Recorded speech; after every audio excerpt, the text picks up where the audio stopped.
American steel, American made. Bully tools I like. They're good shovels.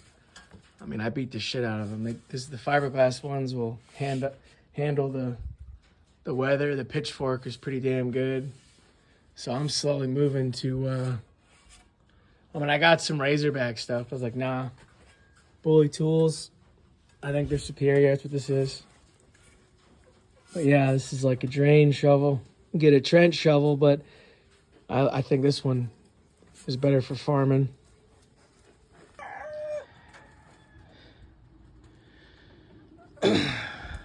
Doing some autumn planting, really. I'm messing with some pawpaw. I don't think about this stuff much, but yeah, I got rabbits.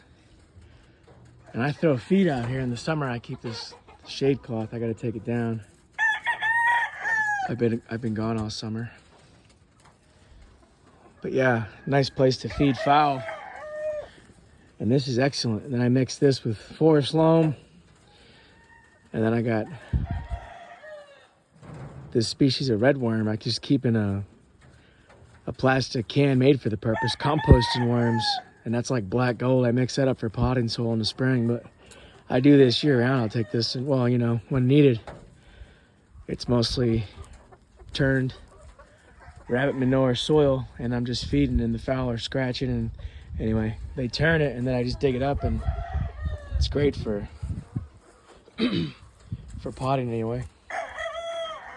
Some autumn fertilizer and transplanting going on. It's pretty good. But it's a kind of, you know, it's a system. I just don't really talk about it much. Works for me. My vegetables are awesome.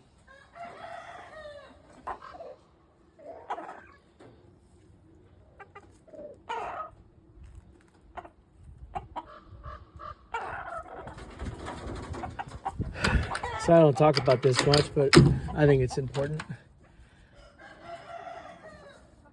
Not very charismatic animal around the farm, but they're efficient, good meat.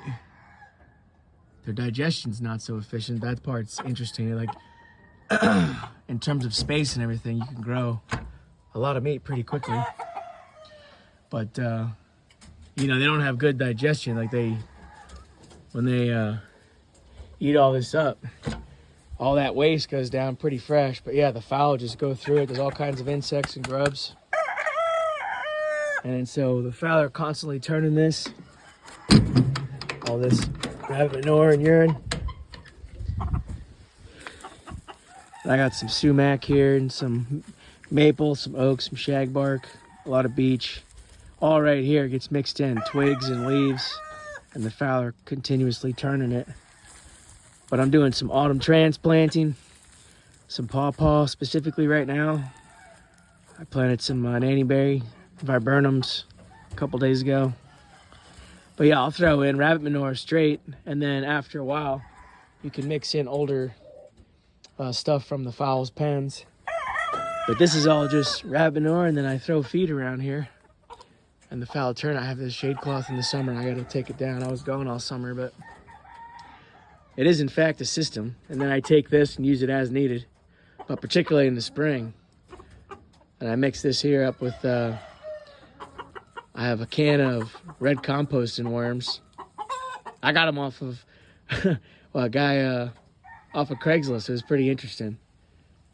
Yeah, it's interesting who you meet. And anyway, composting worms, and you keep them in a like a black canister made for the purpose. I leave them out till December. I put them in a back room, and they survive. And I just throw in vegetables and stuff, and that turns into like what you call black gold for pot and soil in the spring. But right now for autumn, this is what I'll do. Forest loam on top of this, mixed in a little bit. But yeah, I'll get this stuff that's been turned pretty good, and then varying levels of fresh rabbit manure. But I don't discuss this much, but it's yeah, I think the rabbits are important for that. My vegetables love it. Anyway, it works pretty good for me. Our soil's only improved over the years, but yeah, I think it's great. But I don't know what other folks do, but this is just something that's worked for me. and my wife and my place here, our vegetables are always doing really well. And we collect seeds every year, and it's been good. So, right into the woods, forest loam. I've been using a lot of that for my fowls pens, mixing it with local sand, gravel yard sand, a lot of sand in Maine. You can see how much sand is in this. But yeah, because I'm planting pawpaw right now, and they're basically river valley and alluvial anyhow, understory, I think this will be pretty good. And I'm putting these guys into deeper pots, and I only have 3 little pawpaw that made it after all that experiment with seedlings from New Hampshire, local, who knows originally what they were. And I germinated some seeds from Kentucky, and then last year Pennsylvania, and they germinated. I planted them, but I don't know who's who, so I only got 3 little seedlings that are going to be going into their second and third winter. You know, the ones I got in New Hampshire had already survived a winter, it seemed like. I'm not sure. But yeah, anyhow. Or at least they grew up, you know, and grew really quickly over the summer. And by the time I got them last year, autumn, I did this and I put some of these in the ground. And some of them made it, but now I just want a deeper soil-based form. And we'll see how they do. I'm going to insulate. But yeah, forest loam mixed in with the turned rabbit manure that's on the yard for the yard fowl to turn. I think this will be a pretty good mix for the pawpaw seedlings. Saplings by now. Yeah. So this one was pretty small, like probably year 1, just germinated that year. And sprouted up. By the time I found it last year, autumn, it was pretty small. And I put it in this pot here, the New Hampshire pawpaw. And I put it in the ground. And I did that with a bunch of them. And I put some, and I germinated a bunch for like 2 years in a row, let's say 2 seasons of germinating and planting. And these ones survived, you know, up to this point. So this would be their second or third winter. But yeah, I didn't take any notes on these 2, so I don't know if this one's a New Hampshire one or from the seeds in Kentucky, from Kentucky. But the size of it would be either Kentucky or New Hampshire. And this one's real confusing because I think I had so few that if I was going to be brazen, it would have been with one of the Pennsylvania ones. But then again, that one seems pretty sizable, so it's hard to know. These might all be what was left of the New Hampshire, Kentucky stuff, and I didn't think I got anything from the Pennsylvania stuff. But either way, I'm transplanting at least this guy into a deeper pot, and that one into a broader one, this one here. And I'll put them in the ground, and there's a bunch of pots in here still. And I'm gonna wrap this and just fill it and insulate it. And this one is the Pennsylvania Golden. And that, of course, is New York genetics.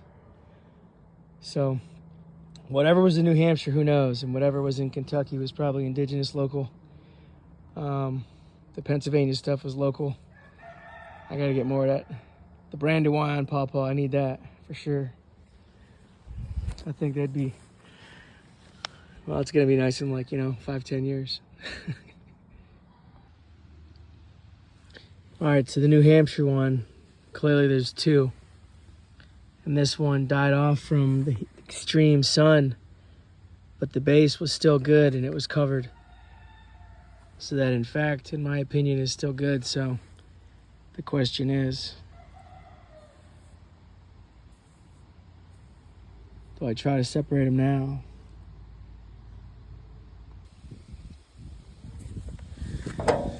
All right, putting the smaller one in here. It will remain. Here's the smaller one that is still viable.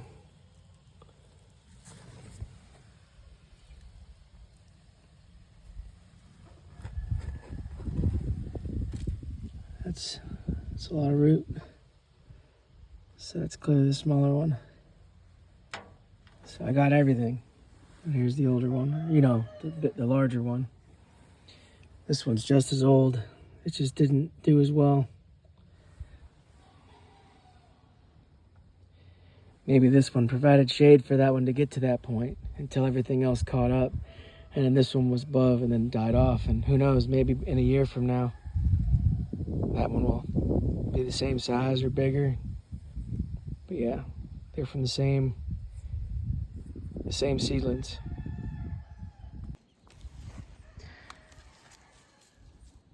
Now these, I'm assuming, are from the Pennsylvania seeds.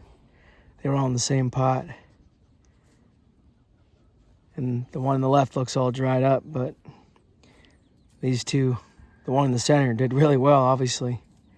And these two are still alive, so I got everything I could, and I'm finding them, so I might leave some of the rest. I got some other pots tucked away. And they've done this before where I thought this one was dead twice. Once after its first winter here, and then its second summer. I think that's how it went, because I babied it the first summer. Either way, I thought it died at least one summer, and then it came back again. So there's probably some viable ones in there. Couldn't handle the sun, but they'll probably be just fine because they survived last winter. They couldn't handle the drought and that sun. So I might not even mess with them. I got more of them buried in here too. I'm gonna have to make a new pawpaw pen. So I got that sandy forest loam, and then stuff coming from the soil mix from last autumn.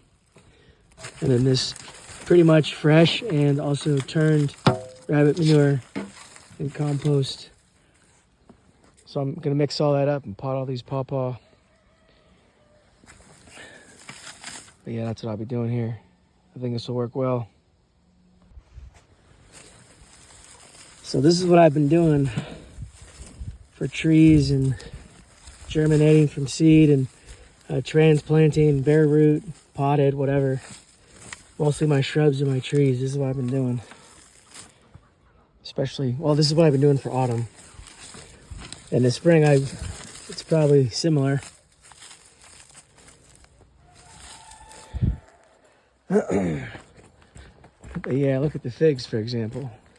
And if they can handle the extreme drought and sun and all of a sudden an extreme winter, I mean, these figs are, ever since I put them in the ground. And I'm not touching these leaves because they're going to get as much as they can while they can.